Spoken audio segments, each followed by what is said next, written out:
CM ಸಿದ್ದರಾಮಯ್ಯನವರು ಇಂದು AICC ಪ್ರಧಾನ ಕಾರ್ಯದರ್ಶಿಗಳು ಹಾಗೂ ವಿಧಾನ ಪರಿಷತ್ ಸದಸ್ಯ ಹಾಗೂ ಹಿರಿಯ ಕಾಂಗ್ರೆಸ್ ಮುಖಂಡ ಬಿಕೆ ಹರಿಪ್ರಸಾದ್ ಅವರ ಬೆಂಗಳೂರಿನ ನಿವಾಸಕ್ಕೆ ಭೇಟಿ ನೀಡಿ ಕರಾವಳಿಯ ಬೆಳವಣಿಗೆಗಳ ಕುರಿತು ಗಂಭೀರ ಚರ್ಚೆ ನಡೆಸಿದ್ದಾರೆ.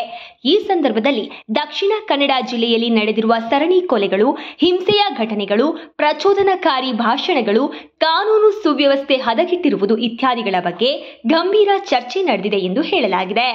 ದಕ್ಷಿಣ ಕನ್ನಡ ಜಿಲ್ಲೆಯಲ್ಲಿ ಕೋಮು ಹಿಂಸಾಚಾರಕ್ಕೆ ತಕ್ಷಣ ಕಡಿವಾಣ ಹಾಕಲು ಮತ್ತು ಅಲ್ಲಿನ ಪೊಲೀಸ್ ವ್ಯವಸ್ಥೆಗೆ ಕಾಯಕಲ್ಪ ನೀಡಲು ಏನು ಮಾಡಬಹುದು ಎಂಬ ಬಗ್ಗೆ ಮುಖ್ಯಮಂತ್ರಿಗಳು ಬಿಕೆ ಹರಿಪ್ರಸಾದ್ ಅವರ ಸಲಹೆ ಪಡೆದಿದ್ದಾರೆ. ತಕ್ಷಣದ ಕ್ರಮವಾಗಿ ಜಿಲ್ಲೆಯ ಎಸ್ಪಿ ಹಾಗೂ ಮಂಗಳೂರಿನ ಪೊಲೀಸ್ ಕಮಿಷನರ್ ಇಬ್ಬರನ್ನು ತಕ್ಷಣ ಬದಲಾಯಿಸಬೇಕು ಎಂಬ ನಿರ್ಧಾರಕ್ಕೆ ಬರಲಾಗಿದೆ ಎಂದು ತಿಳಿದು ಬಂದಿದೆ. ಜಿಲ್ಲೆಯ ಪೊಲೀಸ್ ವ್ಯವಸ್ಥೆಯನ್ನ ಅಮೂಲಾಗ್ರವಾಗಿ ಬದಲಾಯಿಸಲು ಏನು ಮಾಡಬೇಕು ಎಂಬ ಬಗ್ಗೆಯೂ ಚರ್ಚಿಸಲಾಗಿದೆ ಎಂದು ಹೇಳಲಾಗಿದೆ. ಬಿಕೆ ಹರಿಪ್ರಸಾದ್ ಅವರು ಶೀಘ್ರ ಸಂಪುಟ ಸೇರುವುದು ಖಚಿತವಾಗಿದ್ದು, ಆ ಬಗ್ಗೆಯೂ ಕೂಡ ಚರ್ಚೆಯಾಗಿದೆ ಎಂದು ತಿಳಿದು ಬಂದಿದೆ.